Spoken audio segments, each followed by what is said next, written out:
Hi,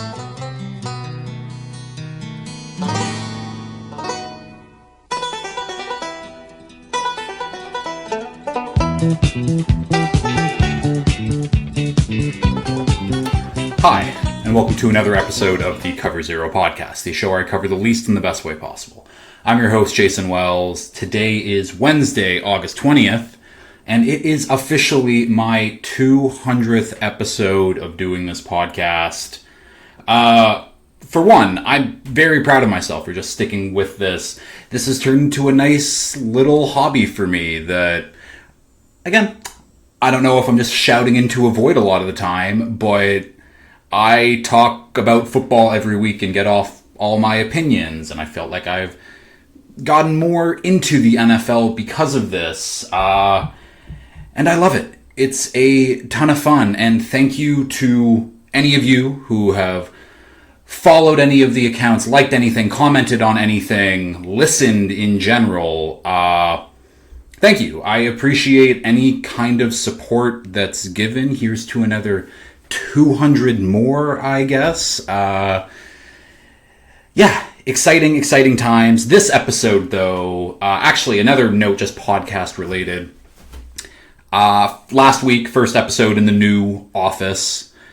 It's echoey in here, and I think as I add more things in, it'll obviously become less echoey. So hopefully it's a little bit better this week. But as we go on and more things get moved in and situated, hopefully the echo will go away a little bit more. But now for this episode, I'm talking about the offenses that I'm most and least excited about in the league. Lots of teams to talk about because obviously offense is the more exciting thing. And with fantasy football, there's a little bit more to talk about. So talking about the most excited offenses, obviously NFL weekly update and a little bit of a preseason week 2 recap. But without further ado, let's get into the NFL weekly update here. We have news on the Rashee Rice suspension. He's not going to be disciplined until September 30th will be his hearing with a judge and with the league. Immediately, the instant reaction was, the league, they benefit the Chiefs so much, and how dare they, and that's a little ridiculous. But again, when you look at the Chiefs' schedule, and Rice is going to be able to play looking like those first 4 games, they play the Chargers, they play the Ravens, they play the Eagles, and they play the Giants, which doesn't matter. But those other 3 games, having Rashee back in the lineup is very, very important. Now, you might be wondering, why are they going to a hearing? Apparently, the NFL is pushing for like 10 plus game suspension. And again, people are losing their minds. It's like, you only give Deshaun Watson. Like, how is that worse? And again, the NFL has never been good at handing out punishments. Just in general, they never have, never will be. And yeah, that's a good point. It's like, Rashee Rice getting the same amount of games as someone like Deshaun Watson, who sexually assaulted 20 plus women. Yeah, like, you can't really compare 2 things, both very, very bad. But then there's the flip side of it where, if Rashee Rice was just gambling in the passenger seat, he would have been an easy 4-game suspension, no doubt, cut and dry.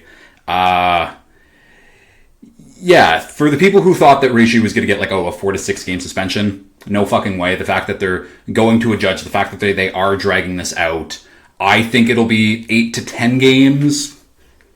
We'll see. We'll see anyways. Still pisses me off he gets to play those first 4 games, but now fantasy, at least for fantasy implications, because we've got to talk about it a little bit, it becomes a weird, where do you draft? Like, you'll get him for the first 4 weeks, but then you might not get him for the start of fantasy playoffs, which is obviously super important.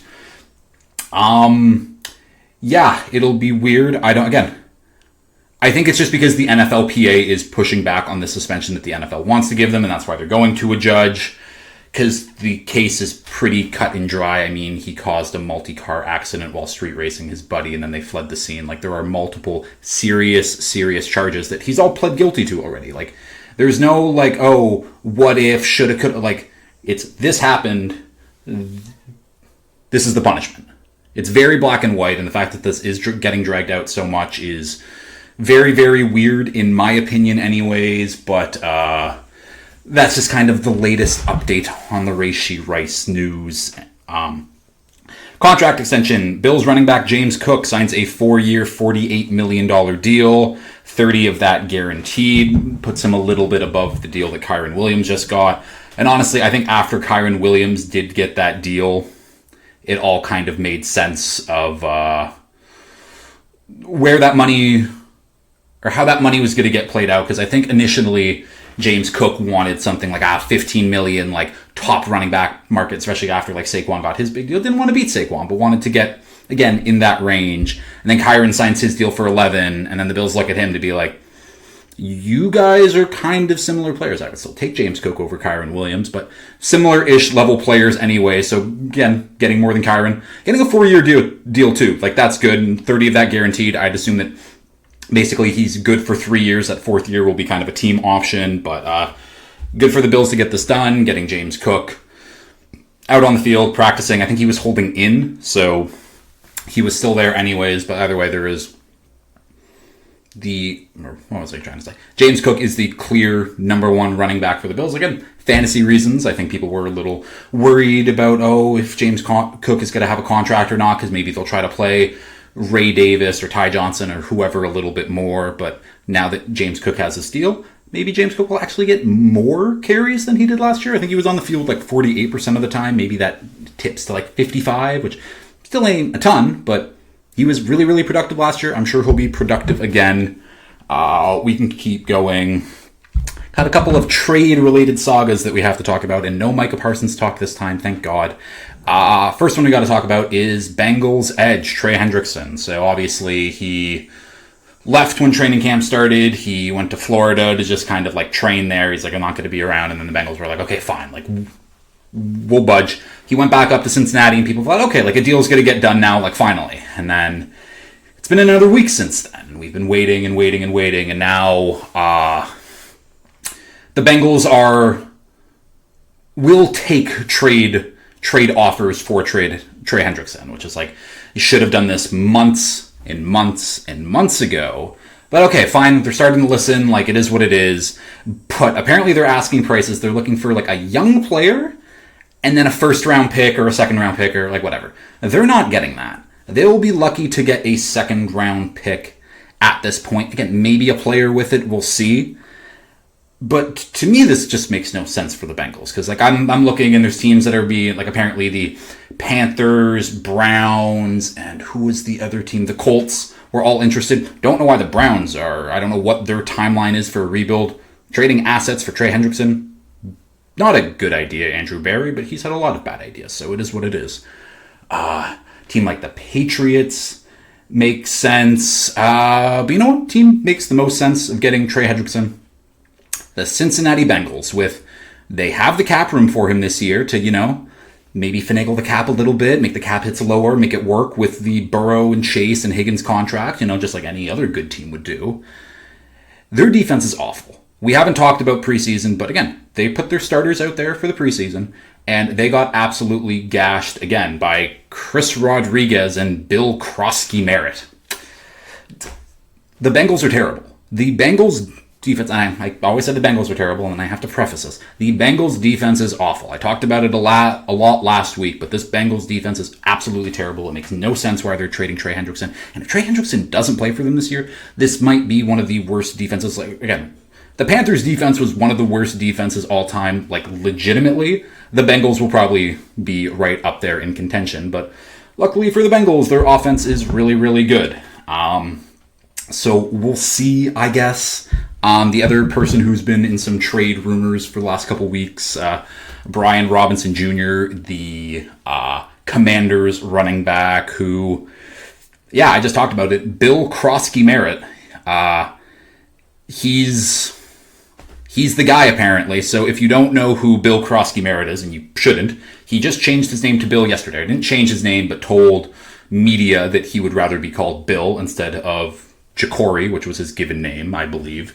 But, Jacory Krosky-Merritt was drafted by the Commanders in the 7th round this year. He did not play college football last year because there was some weird transfer eligibility rule where because of the number he was wearing, or someone wore the same number at New Mexico State where he was before, it fucked up his eligibility, and then he wasn't able to play last season. I forget where he transferred, and then also couldn't go to the NFL Combine for that same dumb eligibility rule.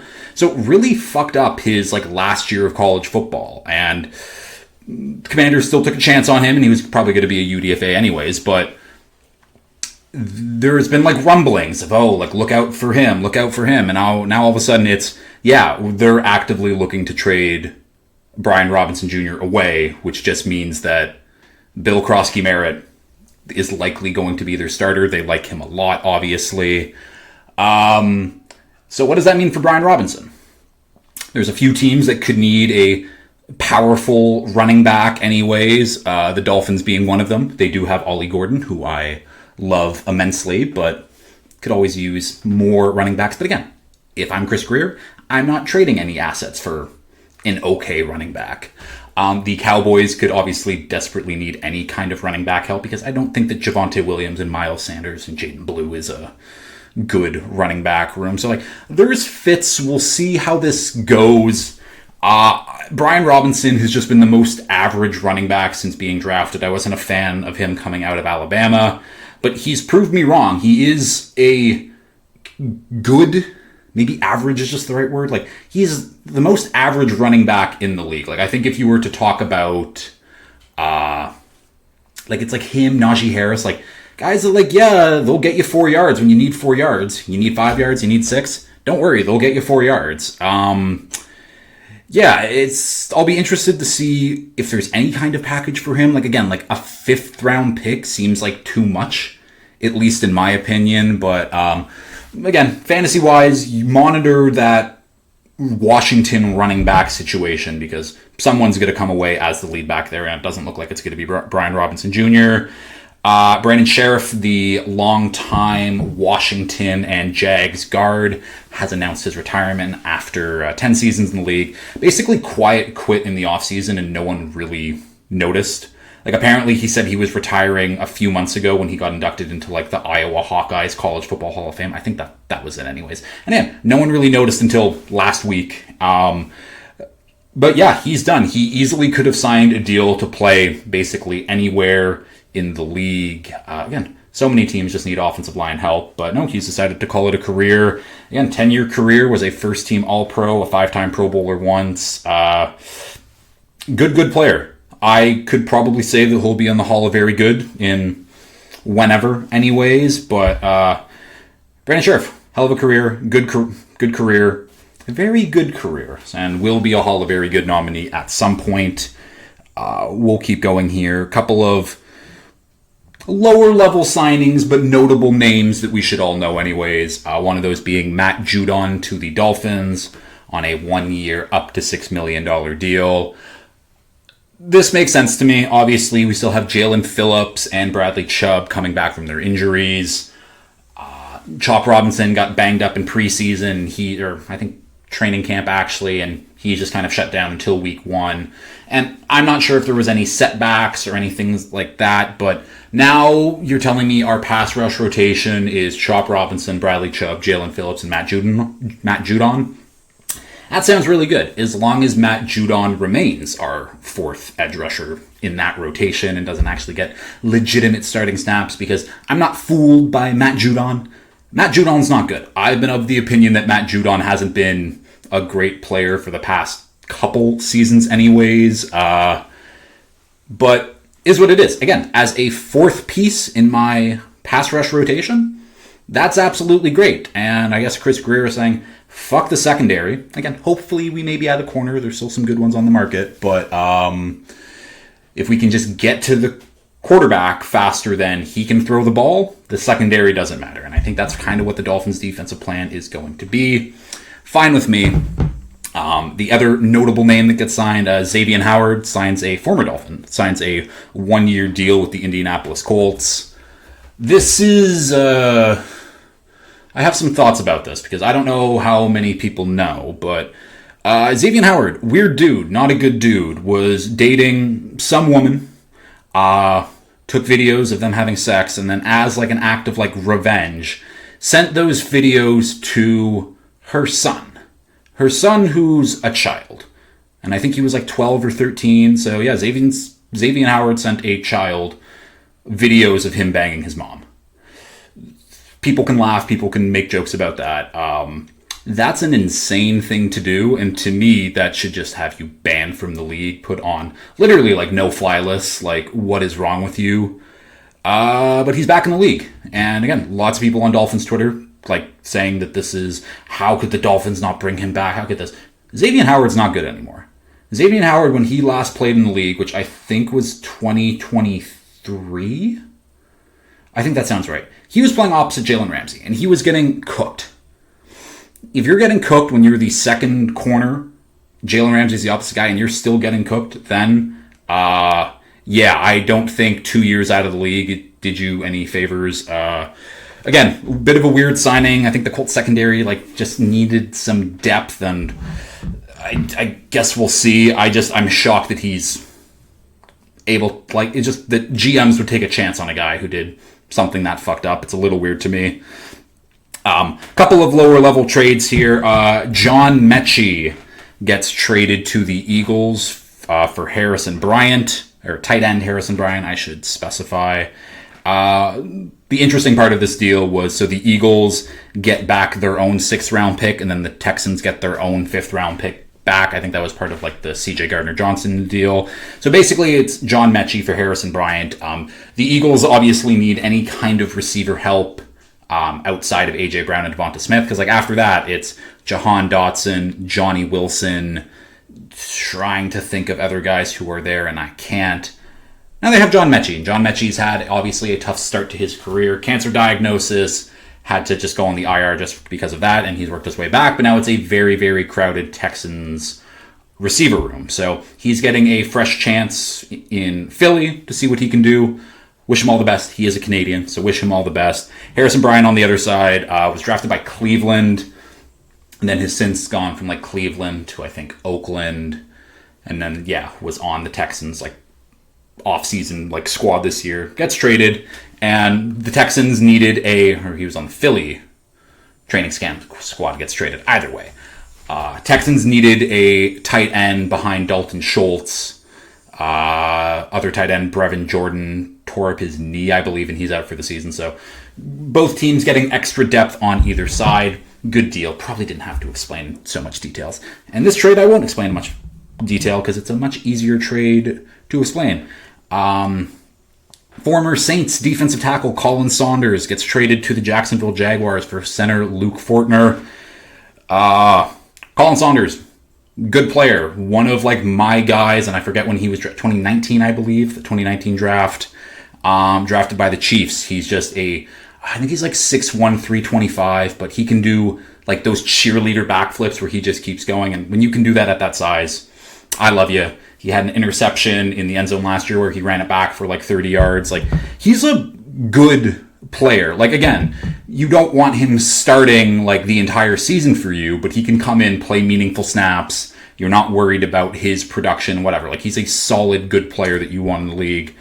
So good for the Jags for beefing up their interior. Their run defense was terrible last year. Hopefully Colin Saunders helps with that a little bit. Luke Fortner on the other side, the only thing that I saw from Jags fans was just being I can't believe we got anything for this bum, let alone someone who will actually play for us. So Jags fans hate Luke Fortner. I think he was a 3rd round pick. He started 30 plus games, but has just not been good. He's looking to back up center Eric McCoy for the Saints.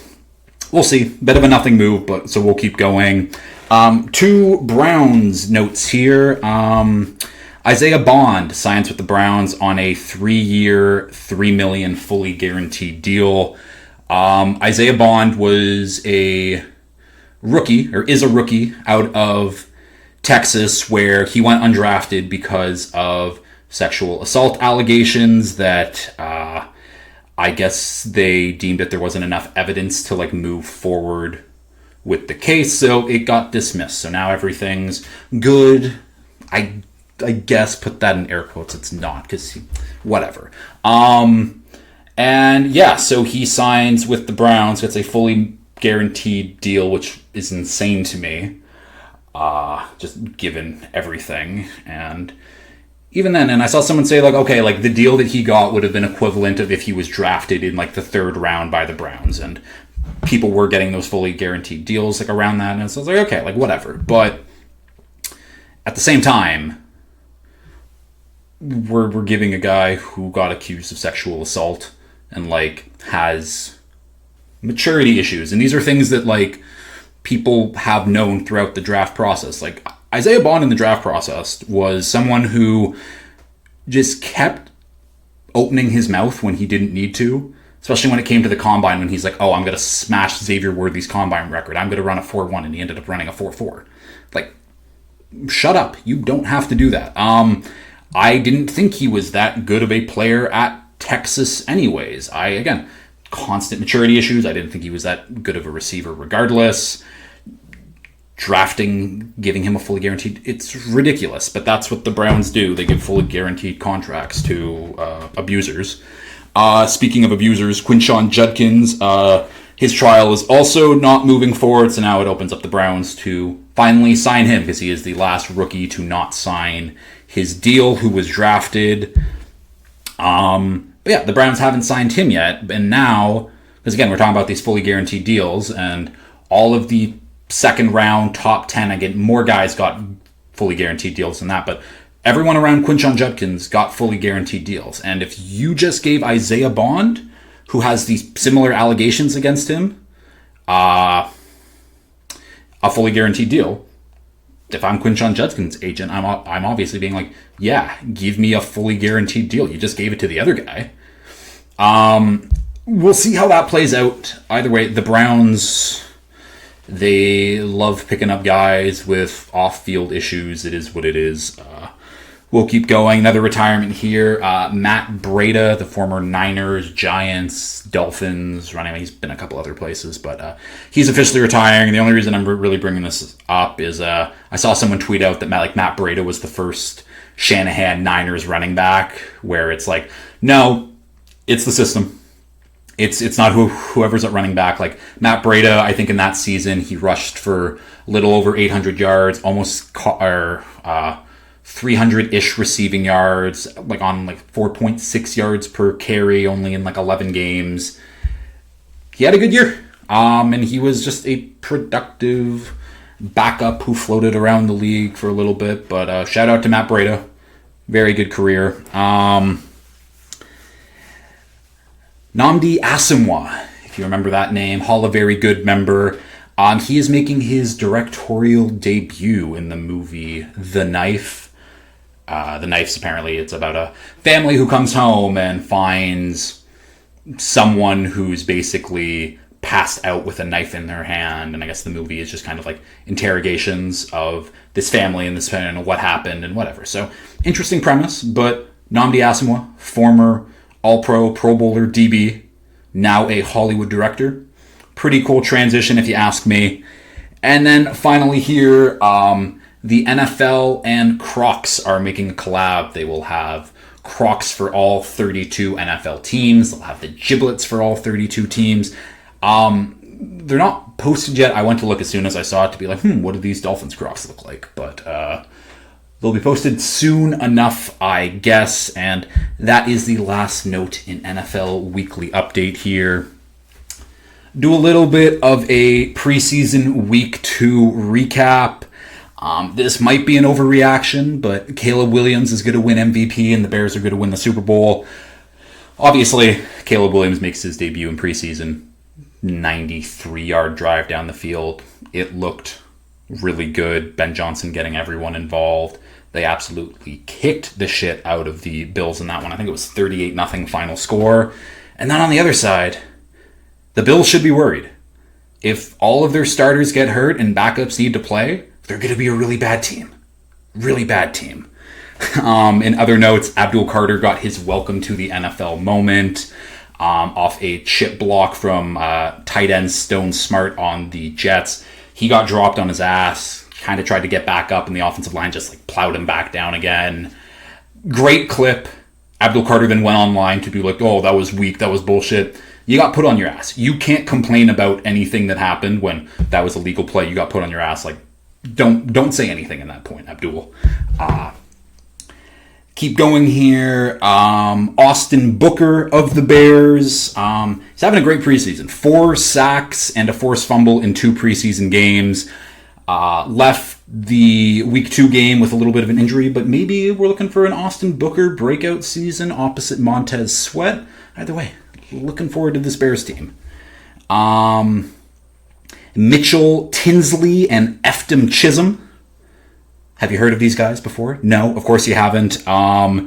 Tinsley went for 5 catches, 73 yards, and 2 TDs in the first half against the Commanders on Monday night. And then Eftim Chisholm in his 2 preseason games, 12 catches, 121 yards, 2 TDs. Both guys pushing to make the roster. I guess we'll see. Patriots could cut Javon Baker, Jalen Polk. I have no idea. Chisholm's definitely pushing for it. Laki Tassi, the big guard for the Raiders. And I say that. He is 6'6", 373. And he is absolutely moving people in the preseason game. You might be like, why haven't I ever heard of this guy? He's never played football before. So he's like a Jordan Mailata. He's a rugby guy. I think he's from Australia, I believe. And he just kind of started playing football, and he absolutely looks the part. I don't think that there's any world where he doesn't make the roster, because if he's on a practice squad, he should be getting poached immediately by several other people just to be able to work with a guy again. 6'6", 373. Absolute unit, and he moves well. And then final note here, Stetson Bennett has been an absolute stud for the Rams this preseason. Maybe it doesn't matter if Matt Stafford's hurt and won't play football, but Stetson Bennett this preseason has completed 69% of his 69% of his passes for 512 yards and 5 TDs with 2 interceptions. He looks like the guy at Georgia, and again, if Matt Stafford were to not play or something, I think the debate between Stetson Bennett and Jimmy G is an actual conversation that we'll need to have. Those are kind of the highlights from preseason week 2. Hopefully that was short enough to clip out. Now we can get into some of the offenses that I am most and least excited for this season. And we'll start off with the most. It's easier, or I think I started off with the least defenses last. Either way, we'll start off with some of the offenses that I'm most excited for this season, and I already talked about them a little bit with that preseason, but the Bears. How can you not be excited for what the Bears could possibly do on offense this year? They bring over Ben Johnson, who everyone has been falling in love with after his tenure with the Lions, and the play calling and the trick plays, and everything's so great for Ben Johnson. And then he gets there, and okay, they got DJ Moore, who has been a wide receiver 1 for basically his entire NFL career, just has not had good QB play, unfortunately. Rome Odunze, who was a top 10 pick last year, who can be an elite wide receiver 1 potentially. They draft Colston Loveland in round 1 this year to pair with Cole Kmet, and all of a sudden now they have like 2 really good tight ends. They draft Luther Burden, who looks good. They have Olamide Zaccheaus, who I probably don't even need to talk about, but apparently he's been popping off in practice. They improve the offensive line, adding Joe Thuney, Jonah Jackson, and Drew Dahlman, all to solidify the interior. And Caleb Williams, a quarterback, who I'm not going to say generational, even though I just said the word generational, but some people gave him that label. I didn't. And it has to be good. There is no way that this offense isn't, again, in the top half of the league. There's just no way that they will be. And if they aren't, I don't know who to blame. Like, it would probably fall on Caleb Williams, which might seem a little unfair, but there's no excuses for this offense to not be, like, definitely top half of the league, but probably top 10. No excuses whatsoever. And, like, maybe you can blame the run game. That was something where I thought that they would address on offense in the draft, was the running back position. DeAndre Swift is fine. We'll see who kind of gets the goal line touches, like Roschon Johnson. I think they have another guy there too. Is it DJ Giddens? It might be DJ Giddens. No, DJ Giddens is on the Colts. Either way, I'm excited for the Bears. I don't think that there's any, again, an offense of, again, hopefully solid offensive line. And Caleb is the person that we thought Caleb Williams will be a quarterback. But just the weapons of DJ Moore, Rome Odunze, Luther Burden, Colson Loveland, Cole Kmet, that should be enough. And especially with Ben Johnson calling the plays, I am very, very excited for the Bears this year. Next team up, which I've kind of wavered a little bit with this team, but it is the New York Jets. And you might be looking at me a little funny right now to being like, did he just say the New York Jets? And I did. I did say the New York Jets. And this is not about, Justin Fields having his breakout year. No, I don't think Justin Fields is a good quarterback. It is what it is. But what Justin Fields is a very good rushing quarterback.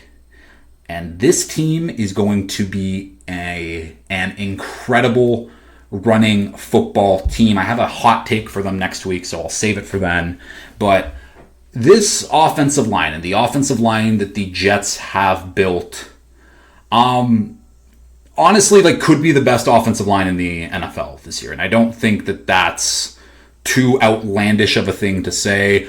Olu Fashanu at left tackle. He looked like a stud his rookie year.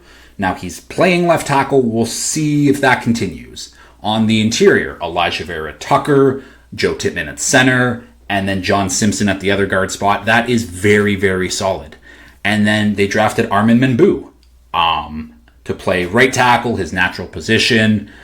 And he can just move people in the run game. Pass protection, look here and there so far, but either way. The run game is what I'm talking about. And I think that the Jets could have an elite run game this year with Justin Fields and with Breece Hall and Braylon Allen. We'll see who gets the bulk of the touches between those two guys. Again, if it's anything like how the Lions' backfield works, Braylon Allen will get the short yardage and the goal line stuff, and Breece Hall will get all of the pass-catching opportunities and any other kind of opportunities in general.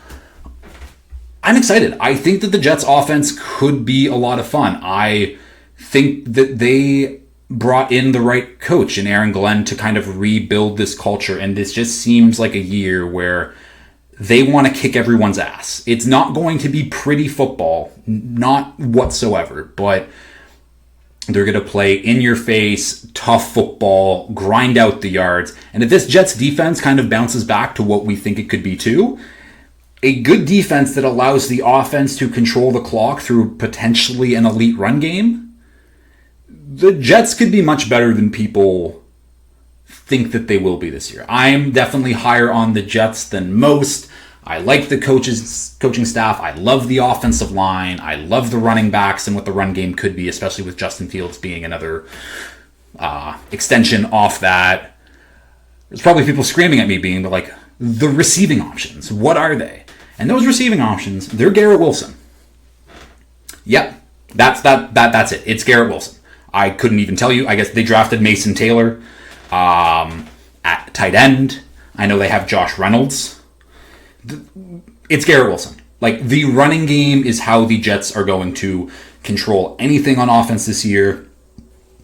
Garrett Wilson will get all of the targets in the passing game, but the running game will be the big thing for them this year. Next team up here, kind of in the same vein of the Jets, but it is the Oakland Raiders. And yeah, I'm excited for the Raiders on offense. Don't know the last time I said that. Probably when it was Derek Carr throwing to Amari Cooper. Those offenses were pretty fun anyways. But this year, with Pete Carroll coming back out of quasi-retirement or whatever, bringing in Chip Kelly to be the offensive coordinator, and then drafting Ashton Jeanty, how can you not be excited about that? Raiders fans should just automatically be excited about that because that's the most you've had to be excited about in years as Raiders fans. But me as an NFL fan, I'm right there with you. You bring in Geno Smith too, and say what you want about Geno Smith. He's a solid, above-average QB in this league who can make the smart, right decisions. I think that the offensive line that they have in place is good enough. And just going from a running back room last year that was Zamir White, Amir Abdullah, Alexander Madison, and Sincere McCormick. get rid of them, bring in Ashton Jeanty, all of a sudden we're cooking. Brock Bowers, Jakobi Meyers on that offense too. Like, Geno Smith does have guys to throw to. People are excited about Deontay Thornton as potentially a deep threat. Jack Besh, who I liked a lot in the draft, is there too. But really, it's this new coaching staff. I'm very interested to see what Chip Kelly does as an offensive coordinator in this league. I can't wait to see Ashton Jeanty play pro football. He had a couple highlight plays against the Niners in that preseason game. A crazy, crazy stiff arm on, I think, Diamador Lenore. Could have been Renardo Green. Cameron said it was one of their starting corners. So it was a starter that he got the better of, but this Raiders offense is going to be fun. I wish I could say the same for the Raiders defense. I definitely can't. But Raiders offense, I love Jakobi Meyers. He's been severely underrated. Brock Bowers is probably the best tight end in the league already. That might be a little early to say. I think the run game, again, like the Raiders' run game is going to go from the worst in the league to, again, top half of the league. Like, no doubt in my mind. Next team up that I'm excited about, and somehow it's the Dallas Cowboys. And I know that people are probably like really? The Cowboys? And yes, and let me explain. So Dak Prescott missed most of last year, injury. Dak Prescott's a really good quarterback, and has it shown up when it matters most in big moments in playoff games? Like, no, maybe not, but I also think that Mike McCarthy's a bigger idiot in that aspect where maybe Dak shouldn't get all the blame. But now, Dak is back healthy with CeeDee Lamb, who's just a top 3 receiver in the league. They bring in George Pickens, who I love and I think is a perfect complement to what CD does on the field. And now all of a sudden, Dak Prescott has 2 very, very good wide receivers to throw to.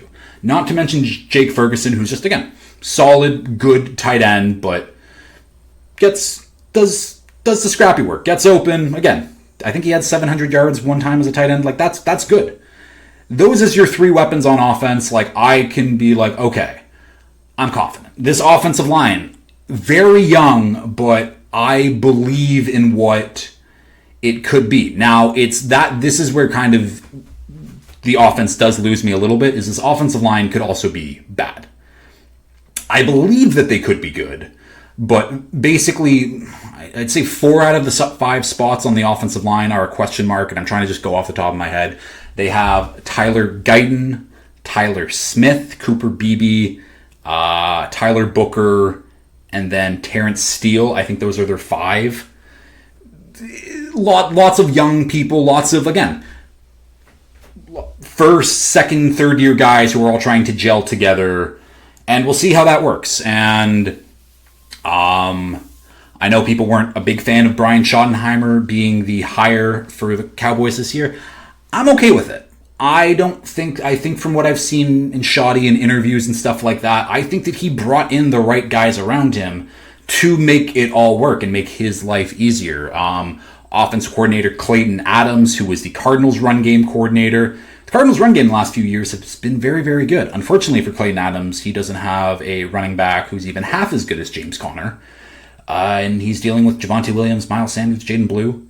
Maybe I brought it up, maybe they trade for Brian Robinson, and then I still don't really think anything of this run game other than like Brian Robinson, I guess, is better than those guys.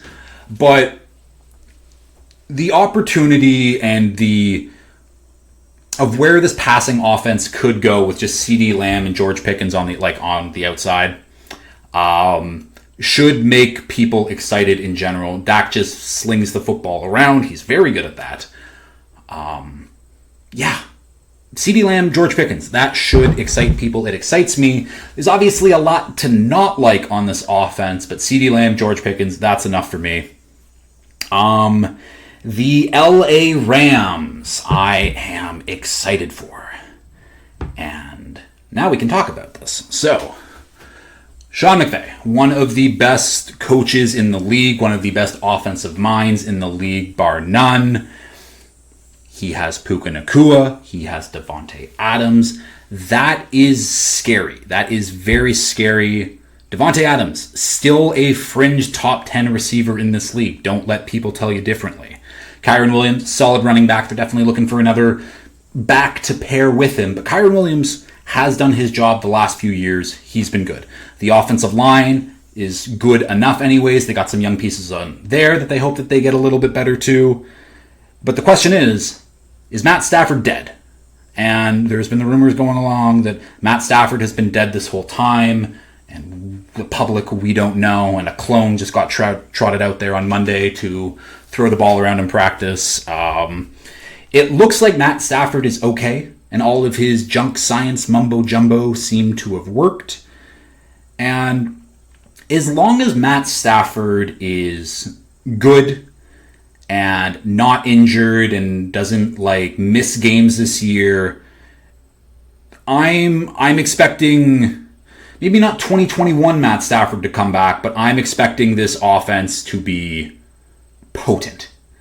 I don't know why I use the word potent, but again, all hinges on Matt Stafford's health. But the passing game anyways the last few years since Puka Nacua has emerged as a real dude ever since his rookie year, the issue was Puka Nacua and Cooper Kupp kind of play the same role in a Sean McVay offense, where it was kind of tough for both of them to work cohesively in that unit. Out goes Cooper Kupp, in comes Davante Adams, and Davante Adams is essentially taking over for what Demarcus Robinson was doing for this offense. And I don't think I need to tell you of how much better Davante Adams is better than Demarcus Robinson at playing wide receiver. This offense is going to absolutely cook. Again, Davante Adams, he's older, he's not. He's still incredible. He's still an elite route runner. He gets open. He will be getting all of the deep, over-the-top stuff when Puka's doing all the things closer to the line of scrimmage. Again, I think the passing game can be so good, and the run game will just be an extension of the passing game. And Sean McVay cooking up Davante Adams and Puka Nacua with Matt Stafford, it's going to be awesome. I am very high on this offense. But again, it all hinges on Matt Stafford being healthy. And that seems, again, he's practicing now. He's throwing around the football, but can that last a whole season? I don't know. The NFL is fucking tough. Next team here is the Houston Texans. They've got weapons. And when I say weapons, they have receiving weapons. Nico Collins, I think, is Nico Collins a top 5 receiver in the league? Fringe top 5 receiver in the league. I think he's very good. Obviously, they missed him last year when he went down. And when Nico Collins went down last year, they kind of didn't really have anywhere else to throw the ball, unfortunately. Luckily for CJ Stroud this year, on top of Nico Collins, they bring in Christian Kirk, who, again, a little older now, but good, solid vet. Christian Kirk's a good player. Nice. They also draft Jaden Higgins and Jalen Noel, teammates at Iowa State, who I both liked a lot. I think they were both top 50 players for me, but either way, they just bring in more guys, and all of a sudden, okay, CJ Stroud, he has lots of guys to throw to. Unfortunately for CJ Stroud, his offensive line might be one of the worst in the league. It seems like they just signed a bunch of guys who are kind of on their last legs, career journeymen who, again, lots of former first-round picks on that offensive line, but also lots of guys who are on their fourth team at this point. And that will be the huge drawback to this team. The run game maybe also...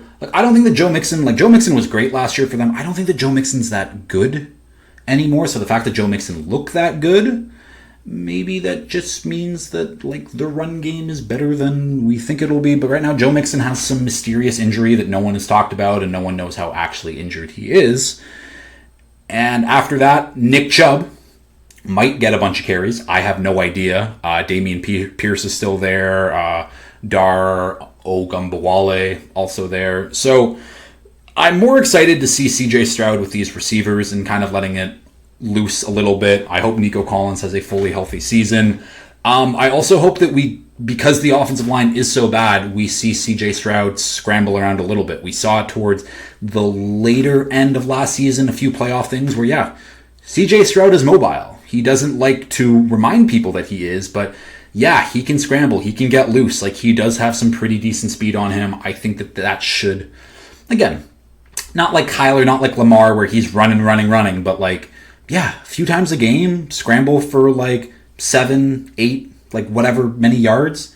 I want to see more of that from CJ Stroud. So hopefully more weapons for him to throw to, leaves him more space, and we'll see. Again, this offensive line, not a huge fan, but again, CJ Stroud and these weapons, something I can get excited about. The Carolina Panthers. I was big on the Panthers last year. I liked their offensive line. I liked the run game. And I liked what the receivers could do. And it all started off terribly. Bryce Young looked like rookie Bryce Young, where he was absolutely terrible, one of the worst quarterbacks I've ever seen. He takes a break. Dave Canales, head coach, tells him, calm down. Like, it's no pressure. Just go out, be yourself, play football. And when he came back in for Dalton, he looked like Bama Bryce Young again. And the Panthers were playing fun football. And this was with old man Adam Thielen still being his number one target. Now, going into 2025, they draft Tet McMillan. Tet McMillan is a stud. I think that Tet McMillan, because he was the number one wide receiver at this point last year, and he just stayed the number one receiver the entire draft. You can talk about Travis Hunter, but true wide receiver. Tet McMillan was number one, was always number one, is what it is. So he gets on Carolina. He's very good. He's a stud. Now Bryce Young has an actual, this guy is a stud. I keep saying it. On top of, again, that good offensive line from last year is all back, all healthy. Chuba Hubbard, back healthy. They bring in Rico Dowdle, who I don't know why the Cowboys didn't bring back their 1,000-yard running back, but now he's in Carolina, so that's a pretty good 1-2 backfield. They hope Xavier Leggett, who I still have faith in that he can be a big playmaker for them as well. But again, his load has been taken off a little bit just by Tet McMillan being there. Jalen Coker looks like he's going to be their new slot guy, maybe even wide receiver 2 in general. All of this to say is this really just comes down to, what do we get from Bryce Young? And we need to see why he was billed as the first overall pick. And there was a few things from the second half of last season, a couple flashes in preseason this year where we can be like, okay, no, we know why Bryce Young is good and why he's this good. And I'm excited for it. I think that the Panthers can be sneaky good this year, especially on offense. I think that their offense will take a lot of people by surprise, especially, again, it all is health related, but I think Bryce Young will have a big year for the Panthers this year. The Tampa Bay Buccaneers, despite Baker Mayfield having his 8th offensive coordinator since he's been in the league, this Bucs offense is absolutely loaded. And Baker is a big reason why this offense works the way it does, because I think that Baker Mayfield is a great QB. You kind of know what you're getting from him. Gritty, tough player, all of those things, but that offensive line is solid. Tristan Wirfs will miss the first few weeks of the season, which sucks for them, because I think they have to play the Texans and the Eagles, who, I mean, we all know those pass rushers are great, but when Wirfs is good, he's one of the best offensive linemen in the league, and that offensive line is one of the best offensive lines in the league when Wirfs is healthy. Adding that to the wide receivers with Mike Evans, who is just, 1,000-yard, you can just check it every single year for that guy. Chris Godwin is hurt. I'm sure he'll be back at some point, but it doesn't matter because they draft Emeka Egbuka, who is literally the perfect wide receiver 2 you could ask for anyone, on top of just the other guys that they have in that passing arsenal, who, lesser-named players. Bucky Irving, running back, was a stud for them last year. He's getting the bulk of the touches now this year. Rachaad White also banged up, but he's back. Sean Tucker also back, who I think Sean Tucker's awesome. There's not a weak point that you can point to on this Bucs offense that I would be like, yeah, I can agree with you. Even tight end, Cade Otton. Cade Otton, when Mike Evans missed those few games last year, Cade Otton was great. So, when you can just have guys who just come out of the woodworks and all of a sudden be, productive players for you, that just shows, a well-run team. And, again, I have so much faith in Baker and this offense, just the personnel on this offense where, yeah, the Bucs, again, I think the Bucs could have one of the best offenses in the league. Would not surprise me whatsoever. The LA Chargers. The LA Chargers, this is, I'm going to tone it back down here just a little bit here. I think I mentioned last week that at the end of the season, I was on the okay, the Chargers, they make the right moves. I can see Justin Herbert MVP, Chargers Super Bowl, those being bets that I would make. I have not made those bets, but mainly because of one side of the ball. That's the defense. I talked about it last week. This Chargers offense, though, again, it sucks with the Slater injury because I would be much, much higher on this offense if he was obviously healthy. But even with one of the best left tackles in the league gone, the fact that I'm still somewhat high on that offense should say a lot. The offensive line should be average okay, and we don't have to spend a ton of time on that just because we all know Slater's hurt and it is what it is. The run game. The run game was really good last year, and that was with J.K. Dobbins coming off multiple season-ending knee injuries. And yeah, J.K. Dobbins looked good. So now you add first-round rookie Amari Hampton, who has the burst, has looked good in preseason. It's all of a sudden okay, the run game could be better than last year. They also add in Becton to beef up the interior, move people in the run game, so that should be fun. And then I was okay, the passing offense. They didn't really do much there to add things outside of Ladd McConkey. Which, technically true, but then they just bring back Keenan Allen, who I'm okay. Keenan Allen had 700-something yards last year with the Bears in that bad offense, and I think Keenan Allen's still productive. Do I think he's Keenan Allen that was last in the Chargers? Absolutely not. But they have Ladd McConkey for that exact reason now. And now the young emergence of Keandre Lambert-Smith, who I actually don't know when they drafted him, but he's looked really good in preseason. And then a guy like Trey Harris, who I've been a fan of out of Ole Miss when the Chargers drafted him. QJ got banged up, so now I'm okay, they have 4 receivers that I like on top of, I think Tyler Conklin's a decent tight end. I like Oronde Gadsden too. I doubt he'll get much playing time this year. And yeah, Justin Herbert at quarterback. Justin Herbert is a good NFL quarterback. I've said this for years now, despite all of my negatives that I also say towards Justin Herbert. But I need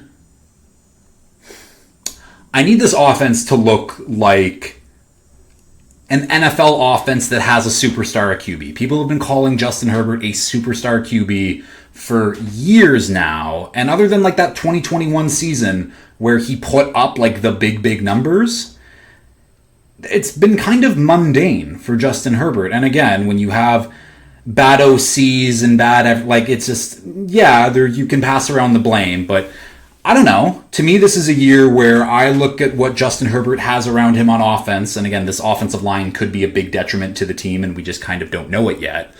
But an offense that has Ladd McConkey, Keenan Allen, Trey Harris, Keandre Lambert-Smith, who those guys are definitely question marks, and then Amari Hampton, who's supposed to be a really good running back.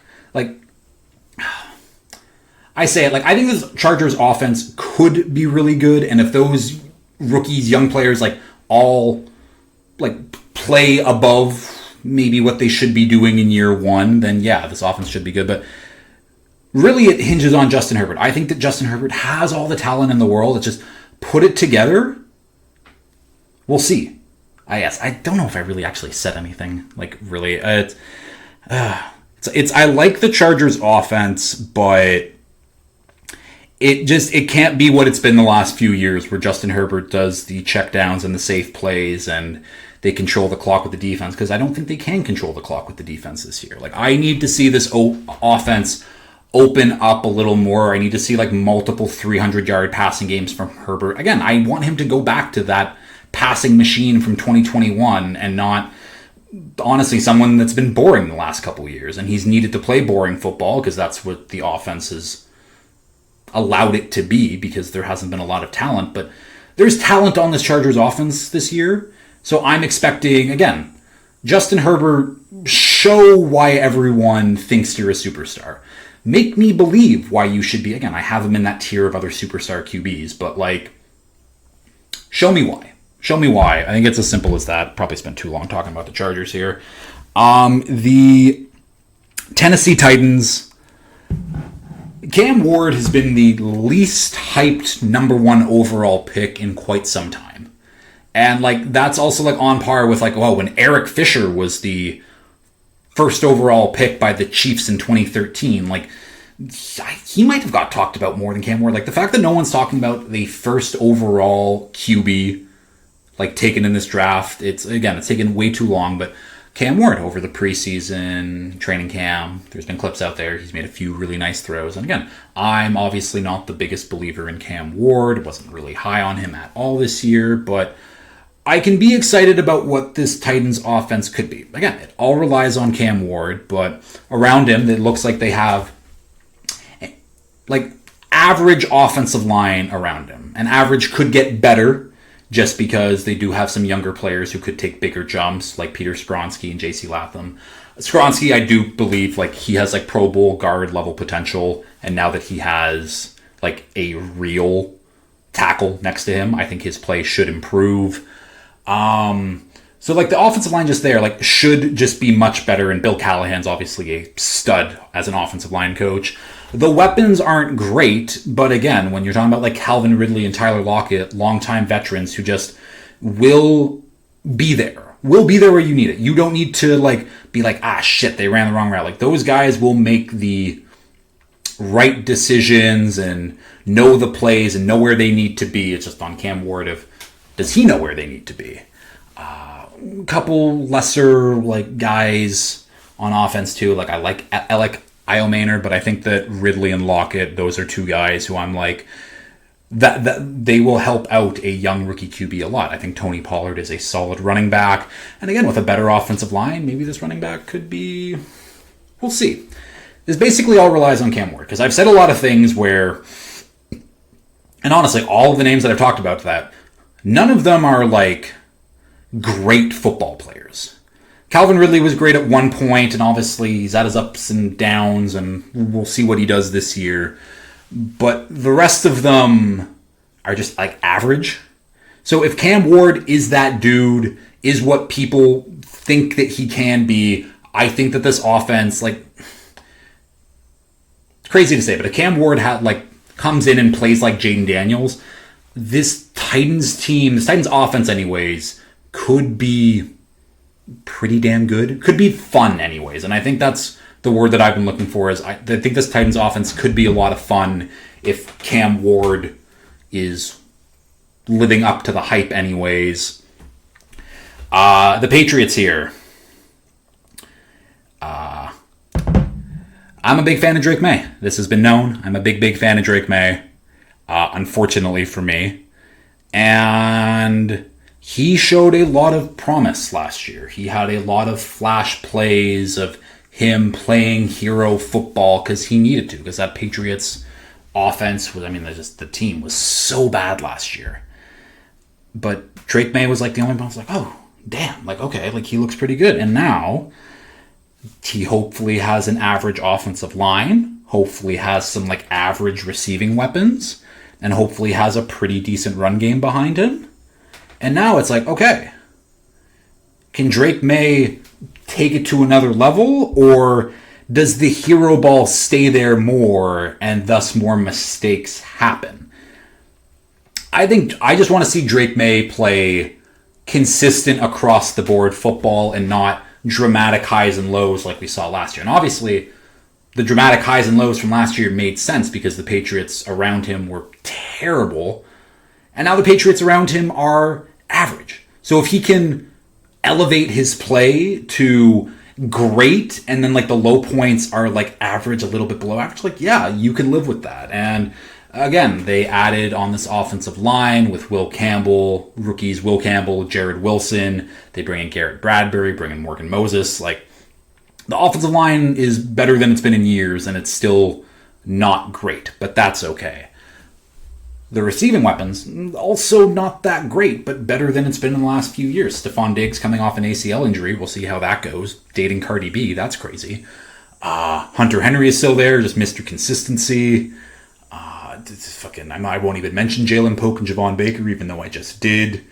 Kyle Williams, who they drafted, who I haven't heard a ton about him in training camp and preseason, but that was someone who I liked as like a deep sleeper in fantasy. Maybe Efton Chisholm does something. Travion Henderson has been like the big of like, oh, maybe this Pats offense could be pretty good if the offensive line is good and the run game is good by extension. Travion Henderson looks like he could be a stud right out the gate. I guess we will see, but yeah, I'm just excited to see what Drake May does. I'm not excited about the Patriots offense in general, obviously, just because it's the Patriots and I shouldn't be excited about their offense, but Drake May excites me, so by extension, the Patriots offense excites me.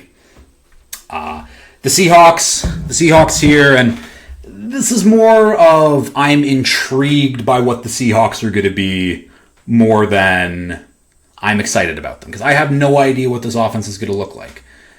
Sam Darnold at QB, JSN and Cooper Kupp, who are both really good slot receivers. Obviously, JSN's much better than Cooper Kupp at this point. They drafted Elijah Arroyo out of Miami to play tight end. The offensive line looks better now that they drafted Gray Zabel on the interior. They have Kenneth Walker and Zach Charbonnet, who are both pretty good and could be explosive.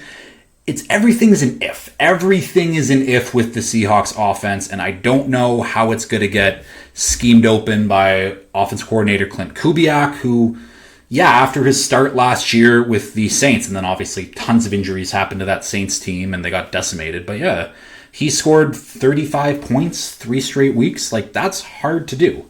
And there's enough intriguing players on this offense that I'm like, okay, I can buy into it. Need to see what everything looks like, but again, I can buy into it. Someone to maybe look out for in deeper fantasy leagues is Torrey Horton Jr., who, Marquez Valdes-Scantling, who was also on the Seahawks. He was having some big games with the Saints last year, kind of taking over that Rashid Shaheed role. Torrey Horton could do that for the Seahawks this year, so that might be a name to just secretly look out for. But, the Seahawks, I'm just intrigued about how that offense is going to look like more than anything. And last team I'm excited about, this has been a long episode, last team I'm excited about, I haven't even talked about the teams I'm not excited about. It's the Dolphins. For obvious reasons, you know why I'm excited about the Dolphins offense, because we have Tyreek Hill, we have Jalen Waddle, we have Devon Achane. Like, we've got weapons. And then on top of those weapons, we add in a guy like Darren Waller, we add in Nick Westbrook-Akine, the Washington Twins, they're not actual twins, but Taj and Malik are both going in their second years. They're looking pretty good. Ollie Gordon has looked good in preseason as like our big bruiser running back. I still like Jalen Wright, even though he's kind of hasn't looked great in preseason.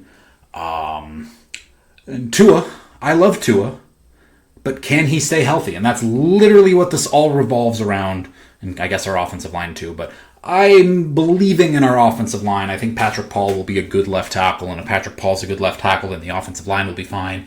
But again, it's all about, can Tua stay healthy? And if Tua stays healthy, this offense is going to be top 5 in the league. Like, if our offensive line is average and Tua plays 17 games, I think this offense is going to be really good.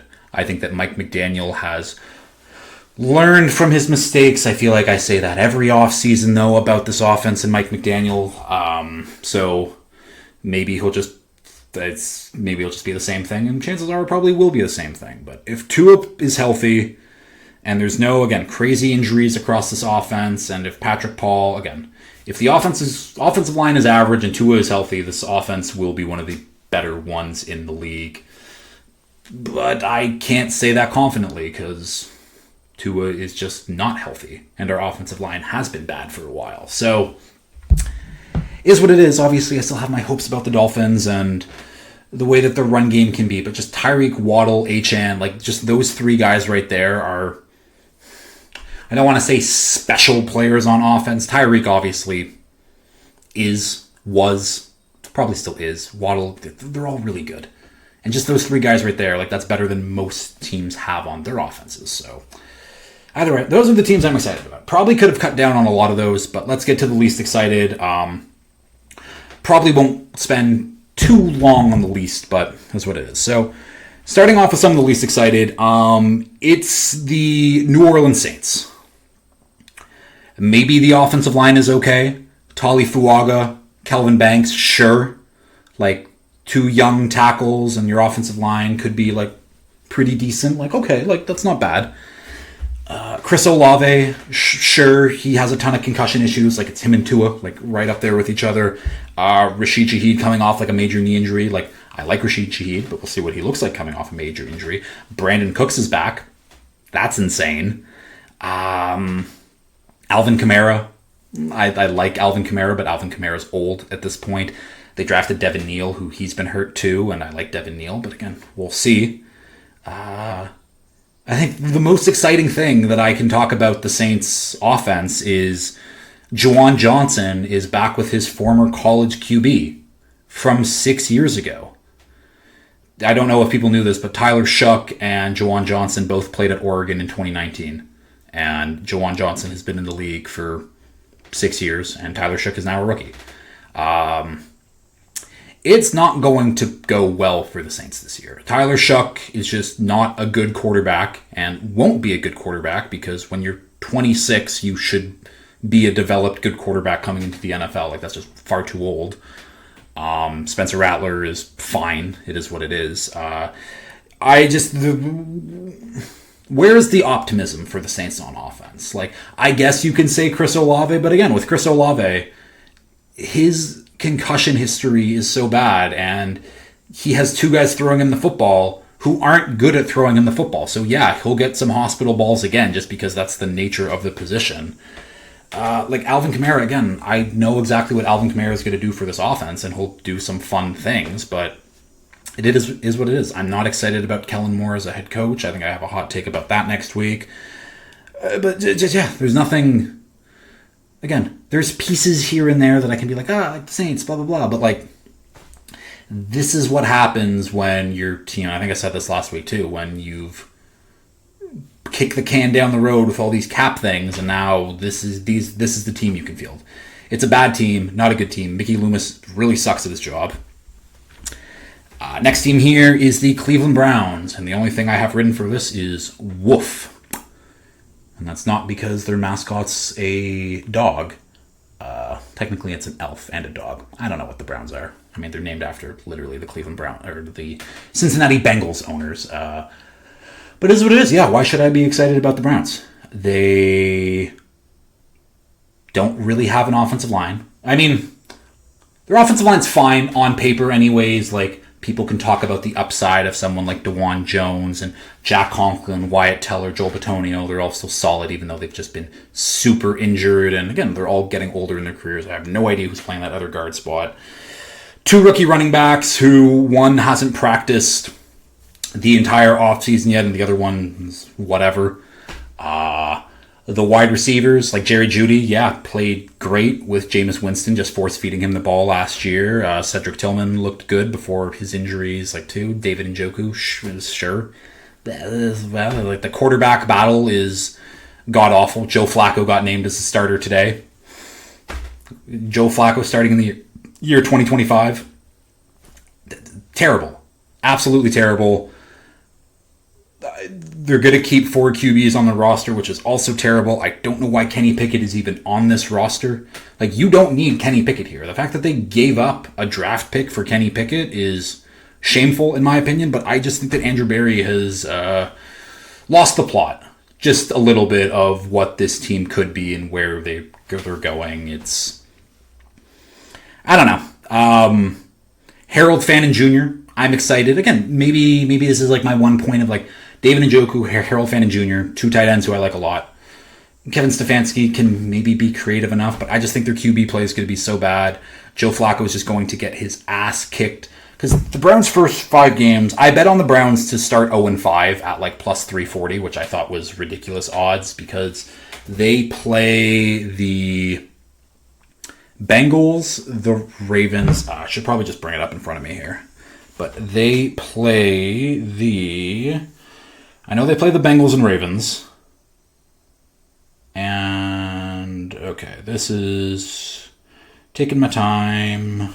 Cue the Jeopardy music. Okay. Bengals, Ravens, Packers, Lions, Vikings. Those are their first 5 weeks. Tell me who they beat there. Maybe the Bengals week 1, because they're always terrible week 1, but Bengals, Ravens, Packers, Lions, Vikings. That's tough. And then they play Steelers, Dolphins, Patriots. Also pretty tough. Then they get a bye week. Then it's Jets, Ravens, Raiders, Niners. Like, the Browns are terrible. The Browns might have like maybe some fun players on offense, but no one can get them the ball. I think that we're probably going to see 4 different QBs starting for the Browns this year, which is just absolutely shameful. But that's the Browns. Next team we talk about is the Indianapolis Colts, which also had a QB battle of who's going to win. Is it going to be Daniel Jones? Is it going to be Anthony Richardson? And we found out the answer of that today. But this offense outside of quarterback, my God, could I talk about how excited I would be about this offense. Talk about this offensive line. Braden Smith, Bernard Raymond at tackles, that's solid. On the interior, Quentin Nelson, Matt Goncalves, Tanner Bortolini, Goncalves and Bortolini. We'll see how they do, but that's a pretty solid offensive line that you can be happy about. Jonathan Taylor, absolute stud at running back in the receiving game. Michael Pittman, Josh Downs, Alec Pierce, A.D. Mitchell. Those are 4 guys right there. That's a very good, solid, like 4 wide receivers. Drafted Tyler Warren at tight end. It's like, bam, now they have a tight end. Like, there is not a weak point on this offense other than quarterback. And what did the Colts decide to do? Daniel Jones is their starter for the season.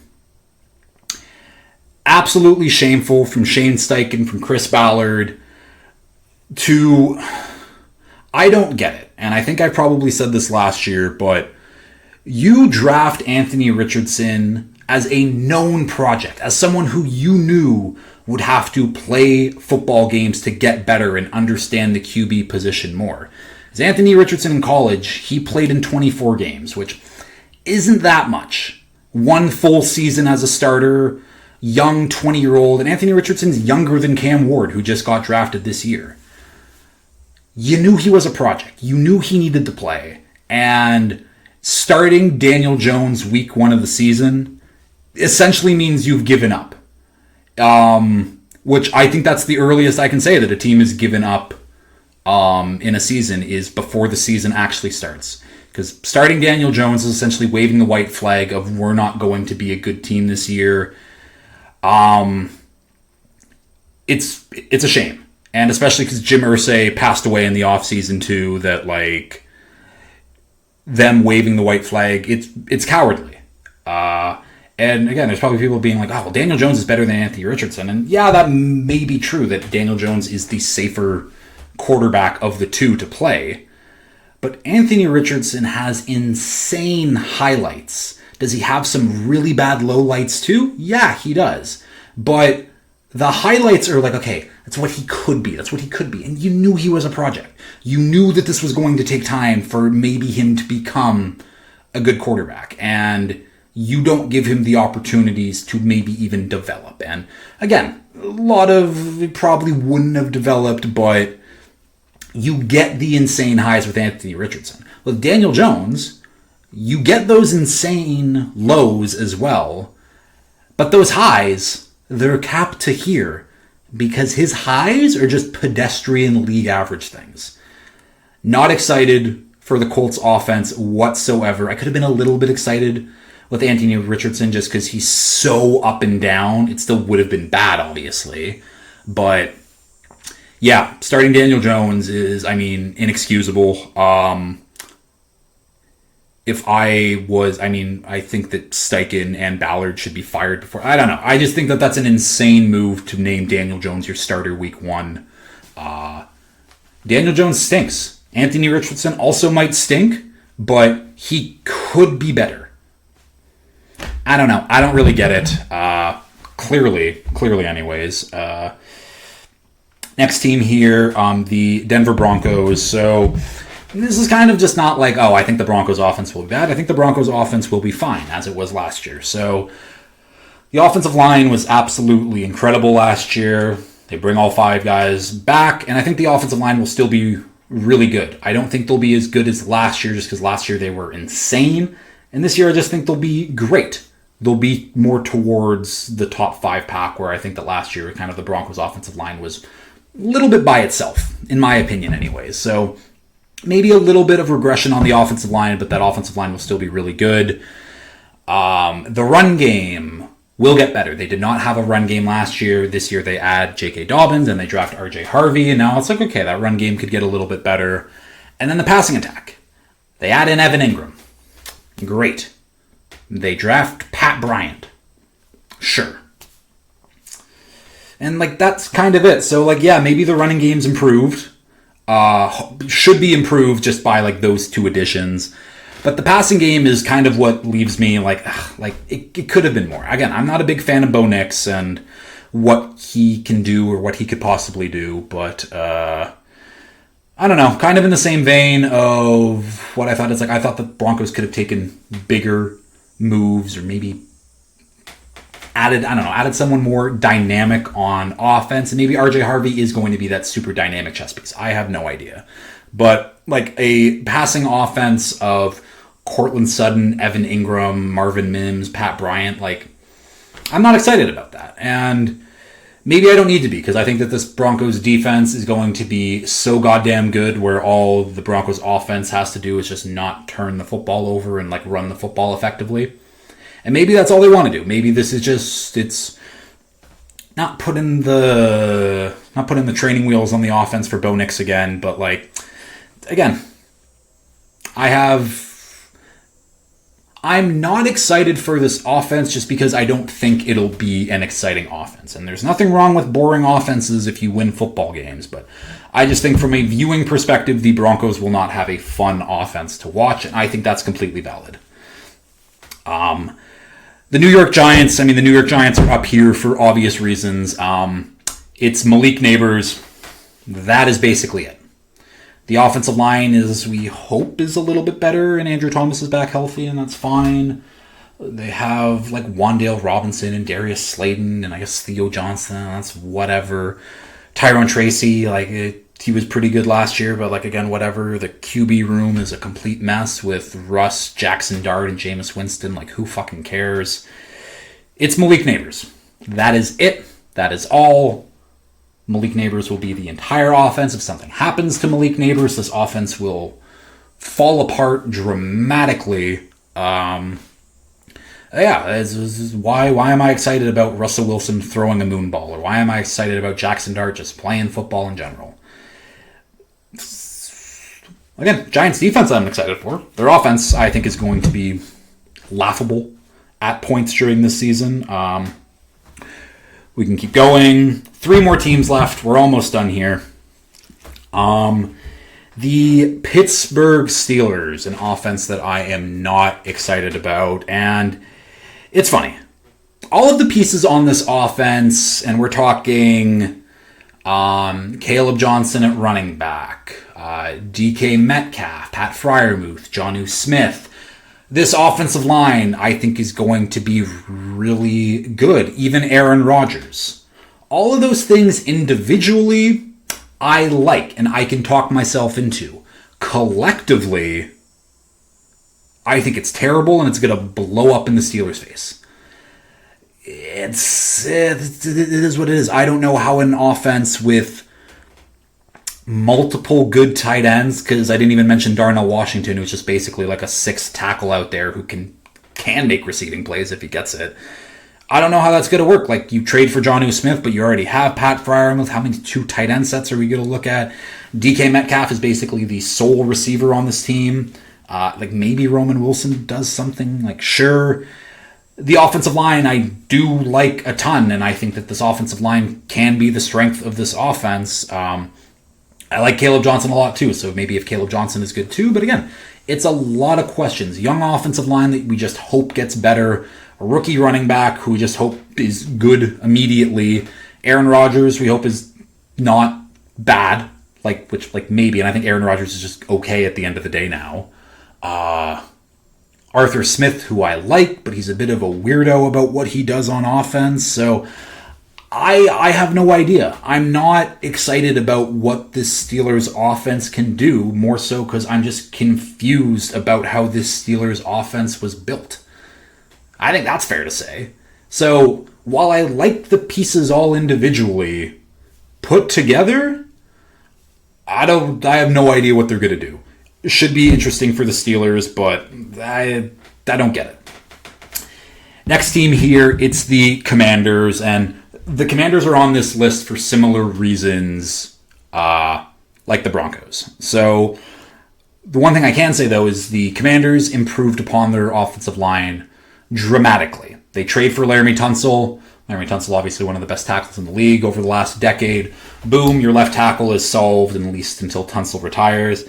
And then in the first round, they also draft Josh Conerly out of Oregon, who I was a big fan of, and all of a sudden it's like, okay, that offensive line looks much, much better from last year. That's great. Let's get him another weapon outside of Terry McLaurin. Bring in Deebo Samuel. It's like, okay, that's fine, I guess. We still have Terry. Everything's good. And now Terry McLaurin has been out of training camp. Hasn't even shown up to training camp, basically, because he's in a contract dispute of... I don't even get me started on that, because I don't know why the Commanders haven't paid him. I don't know what Terry's asking for, which is so outlandish that they can't come down to $30 million a year. Again, I don't understand what's happening there. So you have your best receiver who hasn't played football this offseason, hasn't been working on that rapport with Jayden Daniels, and they still need that. And your second best weapon is Deebo Samuel. That's not good. That's not good at all. So you have Terry McLaurin, who'll probably start a little slow this season. You'll probably have a rookie at running back with Bill Krosky-Merritt if Brian Robinson does get traded. And just outside of that, it's, again, the offensive line got improved. I think Jayden Daniels is a stud at QB. So this is going to be the big test of how much can Jayden Daniels carry this offense, because I think he'll need to do it a lot this year. But yeah, kind of in the same place of the Broncos or the Chargers a little bit, where I thought this was the year, okay, you have a rookie on a cheap deal. Let's build. Let's add a weapon. Let's add. And yeah, okay, they built up the offensive line. They made that move for Tunsil. That was great. They drafted Josh Conerly. That was great. The offensive line should be a rock-solid unit for a few years now. To not walk away with any type of new receiver in this, through the draft or in free agency, kind of boggles my mind. And it makes me, I'm looking up their depth chart right now, because it's no, I must be missing someone. There must be something other than... Okay, they drafted Jalen Lane in the 4th. Sure. Oh, sorry, they have Michael Gallup as well. The Commanders out. Yeah, no, their offense is going to be solid. Yeah, Terry McLaurin, Noah Brown, Deebo Samuel. Those are their top 3 receivers right now. That's terrible. Yeah, so Jayden Daniels is a stud and will need to be a stud for the Commanders. I'm not high on the Commanders this year. It is what it is. And finally, the last team that I am not excited about their offense is the Kansas City Chiefs. And this might be this isn't me being oh, the Chiefs aren't going to make the playoffs, or the Chiefs are going to have a down year and blah, blah, blah. But maybe this is just me lighting a fire under the Chiefs' ass and their offense specifically, because their offense has been boring. They've been close games. They dink and dunk down the field. They always take the safe play. And maybe that's just because they have no one else to take the top or really move the ball down the field, and everything's been underneath. All of those Rashee Rice or Xavier Worthy plays from last year, for the most part, were quick pass, yak plays. Same with Travis Kelce. He just gets open in the middle of the field for the most part. But there's been no deep passing down the field, and with the Rice suspension, but again, they have him for the first 4 games. Xavier Worthy, again, the fastest man in the NFL. On the outside, they have Hollywood Brown. This offense should be more lethal this year, especially with an improved offensive line. It looks like Josh Simmons is just going to be a stud left tackle from week 1, which is just insane that the Chiefs were allowed to get him, especially based, the Texans. What were you doing? Josh Simmons was right there. You could have drafted him instead of, no, we're going to trade back and then draft both Iowa State receivers. Didn't need to do that. Could have drafted a stud left tackle. Your offensive line would have been much, much better. Not giving the Chiefs a left tackle is what it is. But here we are. And and the Chiefs' offensive line looks better. Their receiving weapons look pretty good anyways, even though one of them's going to get suspended for like 8 to 10 games. But the other reason why I can't be excited about this Chiefs offense is their run game. And the run game hasn't really mattered over the last few years, but Kareem Hunt was their best running back last year. And by media and training camp accounts, Kareem Hunt is their best running back this year too. Kareem Hunt cannot be your best running back in the year 2025. Obviously, they hope Isaiah Pacheco gets back, but that's kind of the case for like a lot of day 3 running backs who they get onto the scene, they have the burst, they look so good. It's, oh, maybe this is a guy, and then one injury happens, and all of a sudden they just kind of lose that bit of burst, that extra burst that kind of kept them like above average. Happened with James Robinson. I think it's happening to Isaiah Pacheco too. I have no faith in Isaiah Pacheco as like a fantasy player anymore. But again, like they went into the offseason with Kareem Hunt and Isaiah Pacheco as their like number 2, like 1 and 2 backs, which is absolutely terrible in my opinion. And they left the offseason with Isaiah Pacheco, Kareem Hunt, and I guess Elijah Mitchell, who's constantly injured for the Niners, but maybe he can play that Jerick McKinnon role. All this to say is just like, I'm just not excited for Chiefs offensive football. Until they start throwing the ball down the field again, it's going to be boring, and they won't have a run game and everything. And again, they're going to play smart, effective football. It just won't be exciting to watch, in my opinion anyways. And again, I hope that they prove me wrong. I want exciting MVP Pat Mahomes back again. But maybe I shouldn't be saying that because it's Pat Mahomes and the Chiefs are so good, but it is what it is. So that's it. Those are the offenses that I'm most and least excited about. Next week, it is hot takes. It is NFL awards. The season's so close. Like, the fact that I have hot takes and awards, and then we're into the week 1 preview. It's incredible. I'm so excited. Any updates that I can bring? We're basically unpacked. Things are going well here. We have a wedding this weekend in Barrie, so we're flying out on Friday. Oh yes, that was part of my plan. So I don't know if people have seen this, but like where, and it's men specifically, because who else would do something so stupid? But basically they grab a notebook, they grab a pen, they go on their plane, and they're like, okay, I'm gonna write down as many blank names as I can. So some people it's hockey, basketball, just sports in general. I'm going to stick to NFL. So on the course of this like 2.5 hour plane ride from Fredericton to Toronto, I am going to list as many NFL players I can off of memory to pass the time. We'll see how that goes for me.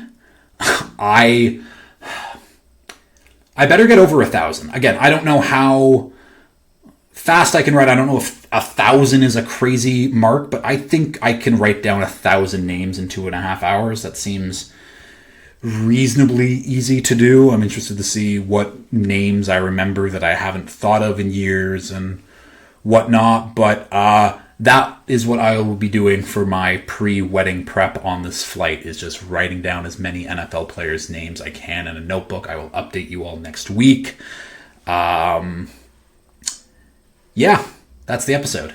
A bit of a longer one here. Definitely could have cut down on some of those offenses as I was excited about anyways. But as always, if you have liked this, please like, share, retweet, subscribe, tell your friends, all that fun stuff. And until next time, peace.